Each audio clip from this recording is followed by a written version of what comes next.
Olá pessoal, tudo bem com vocês? Meu nome é Alex, para quem não me conhece, é um prazer imenso ter a sua presença aqui em mais um vídeo no meu canal. Nós vamos aí abordar uma legislação que está sendo cobrada, no concurso do CRM Minas Gerais. Concurso esse que está próximo, de ser realizado. A data prevista aí para a prova ser realizada é agora, nesse final de semana. E com o intuito, de te ajudar na sua preparação, nós vamos passar aí por uma legislação, uma resolução, que ela é aplicável a todos os cargos, tá bom? Mas antes da gente iniciar, deixa seu like e se inscreva no canal. Um outro ponto que eu quero abordar aqui com vocês, pessoal, é em relação à revisão de véspera, que eu estou preparando para o concurso do CRM Minas Gerais. A revisão de véspera, ela tem um foco na parte da legislação, o tópico de legislação, que é aplicável para todos os cargos, ok? Tem cargo de nível médio, que essa parte da legislação vai constar apenas 5 pontos, cinco questões. Mas tem outros cargos que já vão aí ser 10 questões.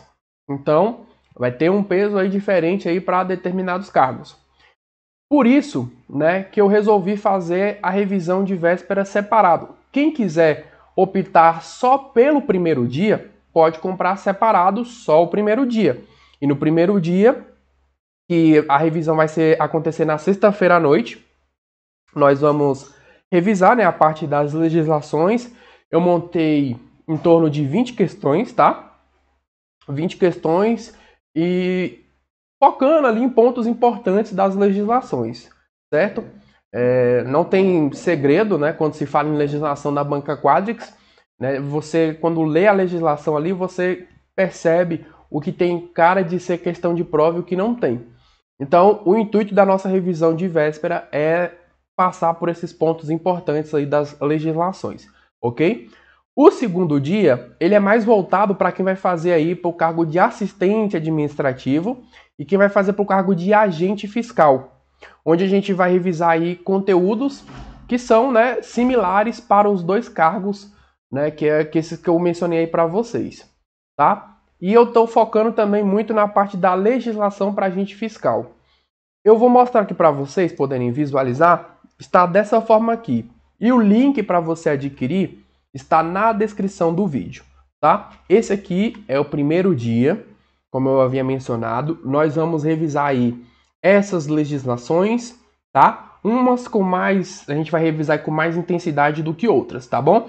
Pessoal, um detalhe para quem já adquiriu a revisão de véspera é que eu coloquei esse horário aqui, mas ele não vai ser às 8 horas, tá? Eu esqueci de alterar, tá? Eu vou colocar para acontecer por volta das 9 horas, porque eu esqueci que eu tinha um compromisso antes, Por volta das 9 horas, podendo acontecer aí com um atraso aí de 20 minutos, mais ou menos, porque o compromisso fica longe da minha residência, Mas vai acontecer na sexta-feira e vai ficar disponível para você assistir depois, Quem não conseguir acompanhar aí ao vivo vai poder acompanhar depois, não tem problema, tá?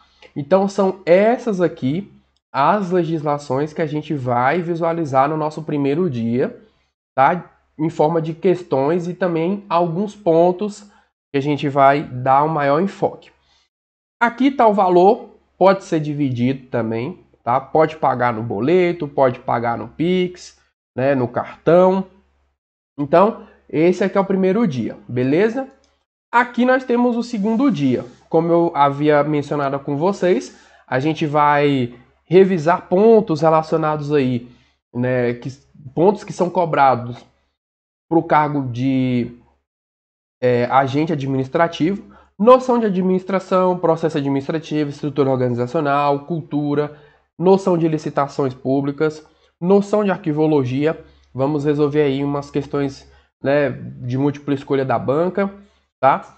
Legislação específica para o cargo de fiscal, código de ética médica, competências do departamento aí de fiscalização e publicidade médica. Esse é o conteúdo para quem vai fazer para esses dois cargos. Se você quiser adquirir só o segundo dia, o link também vai estar aí abaixo. Agora, quem quiser adquirir, né, logo o primeiro e o segundo dia, também vai estar disponível o link para vocês, tá bom? Vai estar dessa forma aqui para vocês poderem adquirir o curso, tá? Um outro detalhe que eu vou mencionar aqui com vocês, deixa eu só colocar aqui para vocês poderem visualizar na área de quem adquiriu o curso. Só um instantinho, tá? Eu vou colocar aqui para vocês poderem visualizar como que vai estar na plataforma. Deixa eu só esperar carregar aqui. Eu já vou colocar aí para vocês, tá? Espera aí. Eu vou colocar aqui só um instante. Deixa eu só esperar carregar aqui. Beleza, aqui ó, carregou. Então, pessoal, o curso, né, a nossa revisão, ele vai estar assim na plataforma aí para você que adquiriu, né, o curso. Vai estar assim dessa maneira, tá? Aqui é a revisão, né, do primeiro dia. Vai ser ao vivo, tá? Vai ser ao vivo aqui, vai acontecer ao vivo. E aqui para você que for, né, visualizar o segundo dia. Eu tô montando ainda, né, o material de apoio para quem vai fazer aí. O primeiro dia já está pronto o material de apoio, tá? As questões para você aí resolver. E no segundo dia também, para o cargo de agente, já tá finalizado, né? Ainda falta eu finalizar a parte aí, né? Colocar as dicas, os macetes relacionados à matéria para agente administrativo, beleza? Então, essa é a nossa revisão de véspera, ok? Então, eu já falei demais aqui, então vamos, né, entrar aí na nossa legislação, que é o que nos interessa aqui. Nós vamos, então, visualizar essa resolução aí do plenário, uma resolução que, na minha humilde opinião, tem muita possibilidade de ser cobrado em prova, porque ela tem muita característica de ser, né, uma questão de prova aí. Tem muitos detalhes legais para o examinador cobrar do candidato. Agora aqui, né, a resolução que eles estão cobrando de você é o título 2, o título 4 e o título 5. Pelo menos ela especificou, né? O que você deve saber aqui? Já está falando a respeito de empregado. O empregado é a pessoa, né, que vai ser nomeada para exercer um emprego, né? Um emprego público. Você está fazendo um concurso para um conselho, né, um conselho profissional, apesar de ser uma autarquia, mas ele é regido pela CLT e não pelo regime jurídico único, tá? E aqui, a respeito do que é um emprego, um conjunto de atribuições discriminadas em resolução, tá? É discriminado na resolução do conselho, com denominação e salário próprio, tá? Não é remuneração, termo salário, a ser cometido à pessoa física que preenche os requisitos, né, da resolução e das legislações vigentes. Então, os empregos, eles vão ser criados por meio de resolução do conselho, vão ser regidos aí pela CLT, né, a legislação trabalhista, e pelo que está disposto nessa resolução. É uma competência privativa aí do plenário, criar e extinguir os empregos, né, dos quadros do conselho. Então, criação e extinção, plenário, ok? Às vezes a banca pode colocar lá o presidente é que vai extinguir e vai criar. Não, é o plenário. Ao emprego, né, deve corresponder aí a descrição das respectivas atribuições em termos de responsabilidade, complexidade, indicação dos requisitos, escolaridade. Né? Isso aqui é o básico do básico, para quem faz concurso público, né? Não constitui aí desvio de função exercício pelo empregado de atribuições afins ou correlatas às de seu emprego ou que possam ser compreendidas em sua descrição ampla. Eu trouxe aqui para vocês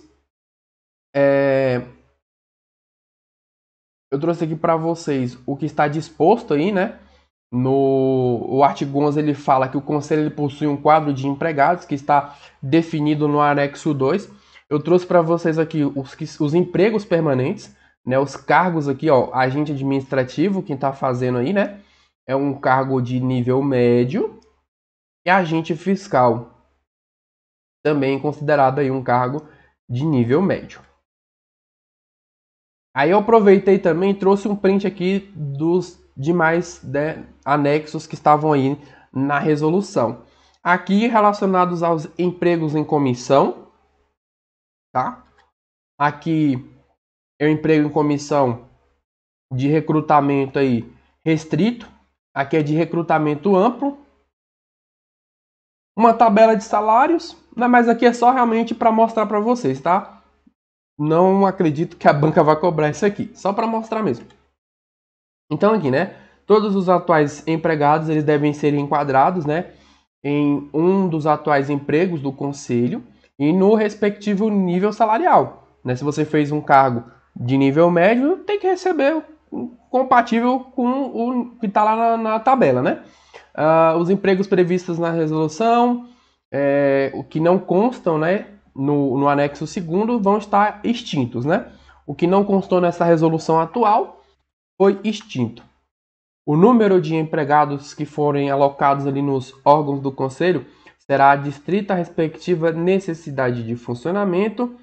Para fim de cumprimento aí do disposto no caput desse artigo, faça então a avaliação da necessidade de ampliação ou restrição por iniciativa da diretoria, do Conselho, ou sempre que houver solicitação da autoridade interessada. Ok? Compete, então, privativamente ao plenário a criação e extinção de vagas para os respectivos empregos dos quadros do Conselho.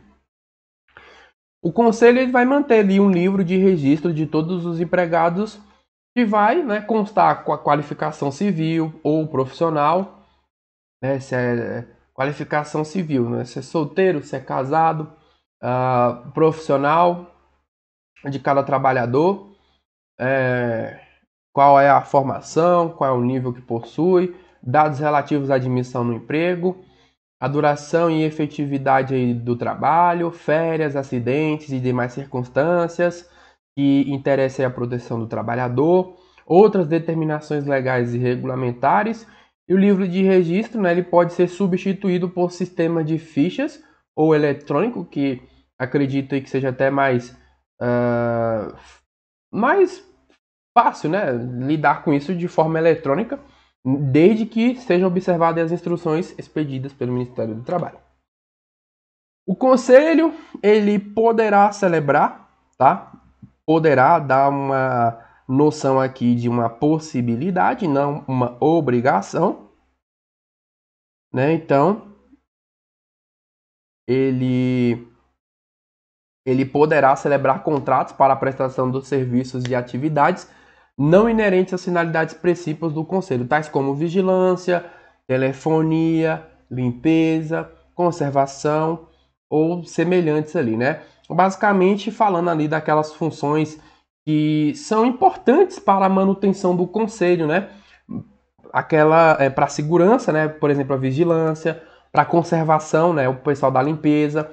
Então são mais aquela que a gente costuma falar que são os terceirizados, né? E aqui, né, poderá celebrar contratos de prestação de serviço técnico especializado com pessoas físicas ou jurídicas, notórias especializadas, e a lei, ela traz o que está disposto na 8666, que até o momento ainda continua valendo, né? Ela continua em vigência, tá? Era para ela já ter sido prorrogada, prorrogada não, para ter sido suspensa, né? Mas parece que foi prorrogado aí a vigência da 8666. Mas isso aqui é só o detalhe mesmo. O que nos importa aqui, o que nos interessa é a letra da lei. Admissão, né? Vai ser admitida aí a pessoa física, você, por exemplo, que for aprovado aí no concurso, vai ser admitido aí, né, na condição de empregado e depende de prévia nomeação pela autoridade competente e da existência de emprego vago. Então, além de ser aprovado, vai ser nomeado pela pessoa competente para fazer a sua nomeação e precisa aí que exista, né, vaga para você poder assumir. As condições, isso aqui é básico para quem estuda para concurso, já lê um edital na vida, sabe dessas condições, mínima de 18 anos, está kit aí com as suas obrigações eleitorais, kits com obrigação militar, está aí com um nível de escolaridade exigido, aptidão física e mental. As atribuições no emprego podem justificar a exigência aí de outros requisitos estabelecidos em lei ou em resolução aí do plenário, né? A formação específica para poder ocupar um determinado cargo. Às vezes você pode aí se deparar alguns conselhos que cobram que o candidato, ele, por exemplo, possua uma carteira de motorista, né? Então, esse aqui é um rol, mas ele pode ser ampliado, pode exigir aí, né, outras condições, né? Pode ter outras condições. As pessoas portadoras de deficiência é assegurado o percentual de vagas, que é definido pela Lei 8.213, desde que as atribuições sejam compatíveis com a deficiência, conforme avaliado por junta médica no ato da nomeação. Assegurado também a reserva aí de cota racial. A nomeação, ela poderá ocorrer em caráter definitivo ou em caráter temporário. Caráter definitivo vai ser efetivado para provimento de empregos de carreiras pertencentes à estrutura do Conselho. Depende de prévia aprovação no concurso público, né? O ingresso definitivo aí em emprego do Conselho, tá? Na questão de caráter temporário, ocorrerá para os empregos em comissão ou temporário, né? Cargo de comissão, livre nomeação, livre exoneração. Considera-se empregos em comissão aqueles cujas atribuições comportem função de direção, chefia, assessoramento, que permita livre nomeação e exoneração. Nomeação em caráter temporário para exercício de empregos em comissão poderá ser de recrutamento amplo ou restrito. A gente já viu ali na tabela, né, quais são os cargos aí, né, de recrutamento amplo ou restrito. O recrutamento amplo, né, ele ocorrerá quando aí puder ser nomeado para exercer emprego em comissão pessoa externa aí aos quadros do Conselho. E o recrutamento restrito, ele ocorrerá quando a nomeação para exercer emprego em comissão deva recair sobre o empregado efetivo do Conselho. Então, pessoal, é bem parecido aqui, se você for comparar, quando a gente estuda, por exemplo, pegar um pouco por analogia, a Lei 8.112 de 90, quando a gente fala em função de confiança. A função de confiança, ela é reservada somente para servidores efetivos, né? Pessoas que foram aprovadas no concurso público. E os cargos em comissão, um percentual será destinado aos servidores efetivos e o outro percentual vai ser realmente aí reservado a livre nomeação, livre exoneração, pessoas de fora, né, da administração pública. Aqui no caso a gente pode usar um pouco dessa analogia, né? Então quando a gente fala, né, em recrutamento amplo, poderia se encaixar aí no caso aí do cargo em comissão, né? E quando a gente fala em recrutamento restrito, você poderia lembrar ali da função de confiança. Lembrando que a gente aqui está fazendo apenas uma analogia, tá? Fique com os termos aqui, porque só para te ajudar a lembrar, tá? Restrito àqueles que são empregados efetivos do Conselho. Amplo, pessoas externas dos quadros aí do Conselho. Considera-se empregos temporários aqueles disciplinados pelo capítulo 4 deste título. Okay. Aqui no caso é a vedação aí de contratação, né? É aquela questão do nepotismo. Atente-se ao grau, né? Até o 3º grau, ok? O concurso, né? A contratação de empregados para exercício de emprego de carreira depende de prévia aprovação em concurso público, de provas ou de provas e títulos, tá? As provas, elas guardarão compatibilidade com a escolaridade e com as aptidões exigidas para o emprego. Assim espero, tá? Porque tem umas provas aí que a banca tem feito mesmo para o cargo de nível médio, mas com uma abordagem um pouco mais aprofundada, né? Eu tenho visto aí algumas provas da banca Quadrix para nível médio e, sinceramente, algumas elas pesam um pouco a mão, tá? Nas provas mais de certo e errado. Nas provas de múltipla escolha, elas costumam aí não pegar tão pesado. Aí, entre a publicação do edital do concurso e a inscrição, aí deverá transcorrer um prazo mínimo de 15 dias. Aí eu trouxe um print aqui, né? Aqui foi a data em que saiu o edital e a data em que começou a rolar as inscrições. É permitido o uso do exame psicotécnico, né? Para ver se o candidato aí bate bem das ideias, né? Aqui, ó, a realização do concurso incumbirá, mediante contrato, a pessoa física ou jurídica especializada, observado o disposto da letra 666, suas alterações. O Conselho supervisionará a realização do concurso através de uma comissão que é formada por 2 servidores efetivos, né? E um conselheiro nomeados pelo presidente. Eu até já acho aqui um pouco essa nomenclatura incorreta, tá? Eu acho essa nomenclatura aqui incorreta. Eu, no caso aqui, por mim, poderia chamar de empregados efetivos e não servidores efetivos. Mas a gente fica com o que está na legislação. Contrato temporário. Excepcionalmente, né, poderá haver contratação em caráter temporário, com prazo determinado. Você que está fazendo esse concurso, né, você vai assumir com prazo indeterminado, tá? Caráter temporário é determinado para atender à necessidade urgente ou excepcional da entidade.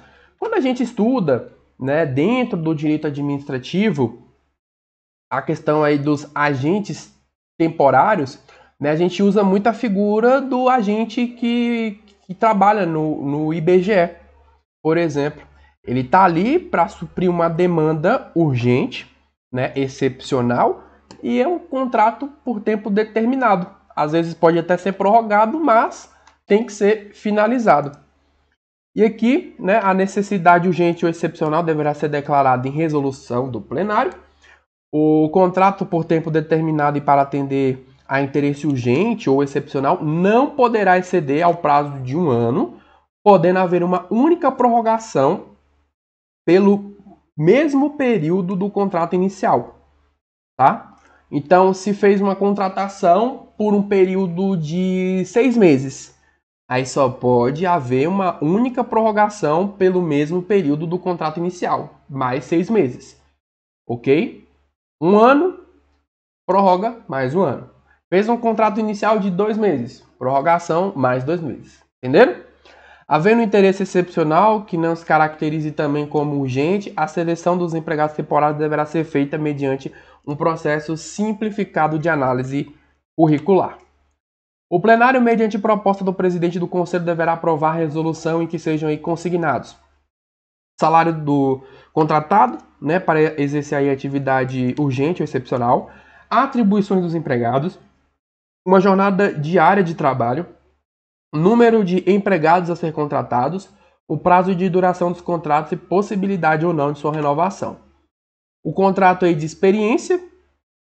Aqui, pessoal, quem já trabalhou, né, quem já trabalhou, trabalha de carteira assinada, deve ter já se deparado também com esse tipo de situação, né? A pessoa ali nomeada, né, para exercer o emprego no conselho vai ter o início, né, o contrato de trabalho com a respectiva anotação na sua carteira de trabalho, devendo aí o empregado entrar em exercício imediatamente. Não se admitirá contrato verbal ou tácito com o conselho, sendo, né, indispensável a anotação do contrato na carteira de trabalho para todos os efeitos legais.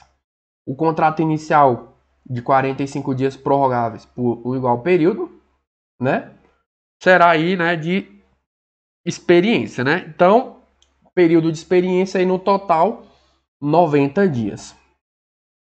Quem já trabalhou ou trabalha de carteira assinada provavelmente começou ali, né, na experiência, e aí sempre acabam prorrogando aí, né, os 90 dias até efetivar ali, né, entre aspas. Durante o contrato aí de experiência, o empregado ele será avaliado nos termos de resolução do plenário e também quanto ao cumprimento dos deveres previstos no artigo 56, demonstrando o empregado e possuir habilidades necessárias para o desempenho do emprego, passará a laborar, né, por prazo indeterminado, ok? Vamos dizer assim que ele ficou efetivado, entre aspas, né? Estágio probatório, iniciado aí o contrato de trabalho por prazo indeterminado.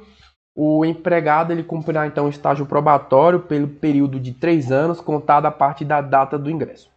Durante o estágio probatório, o empregado ele será permanentemente avaliado nos termos da resolução do plenário e também aí quanto à sua aptidão para exercício das atribuições do emprego. Vai verificar se o cara aí é bom de serviço mesmo, né? Fim do período de estágio probatório, as avaliações do empregado eles serão submetidas a uma comissão especial nos termos da resolução do plenário, com a finalidade de avaliar o cumprimento das condições necessárias à habilitação no estágio probatório. Durante os trabalhos da comissão e antes da decisão final será garantido ao empregado ampla defesa e o contraditório, para poder comprovar, né, caso a comissão chegue à conclusão de que ele não serve para o trabalho, né, ele tem o direito de se defender e provar, né, que ele dá conta, que ele atende aí, né, as expectativas em relação ao que ele tem que desempenhar aí no seu emprego. Considerado aí apto no estágio probatório, o empregado ele não poderá sofrer a demissão imotivada. Após o estágio probatório, o empregado ele será permanentemente avaliado nos termos da resolução, inclusive para efeito de progressão. Os empregados efetivos do Conselho eles poderão exercer empregos comissionados em substituição nos impedimentos do titular, aplicando-se aí o que está disposto no artigo 47. Cessando o impedimento do titular, o empregado efetivo ele retorna ao emprego de origem e cessa-se o pagamento das vantagens pecuniárias referentes ao emprego substituído. Jornada de trabalho, 8 horas diárias, 40 horas semanais, né? Segunda a sexta. O cumprimento da jornada de trabalho será apurado por meio de registro de ponto, definido pela Superintendência e Gerência dos Recursos Humanos.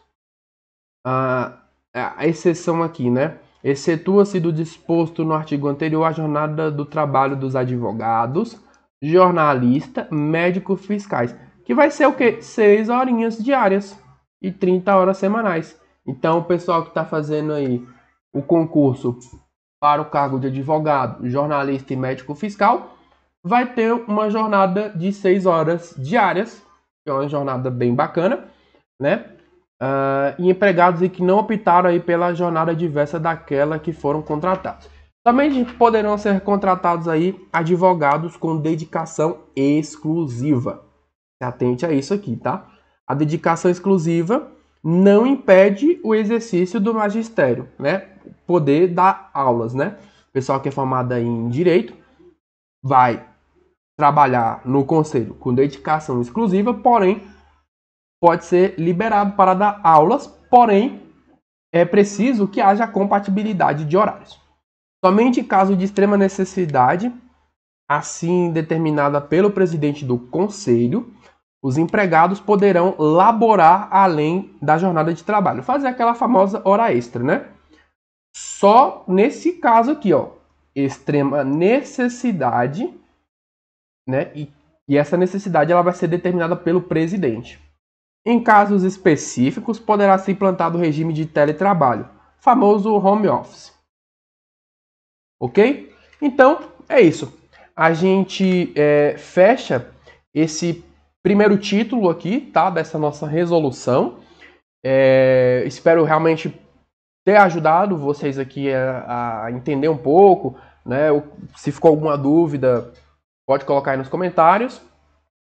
E deixa seu like, se inscreva no canal e reforçando mais uma vez os links para você poder adquirir a revisão de véspera está na descrição do vídeo. Pessoal, eu sempre posto vários conteúdos aqui no meu canal, né?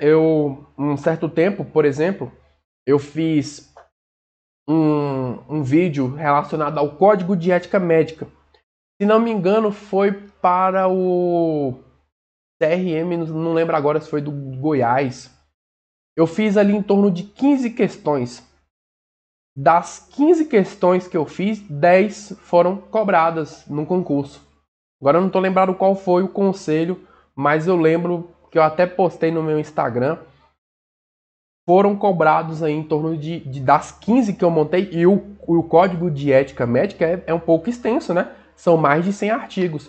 E das 10 questões das 15 questões que eu montei, 10 caíram, né, no concurso. Então, é uma oportunidade aí para você que vai fazer esse concurso, dar aquela última revisada, né, reforçar aí por meio de questões também que eu elaborei para vocês poderem praticar.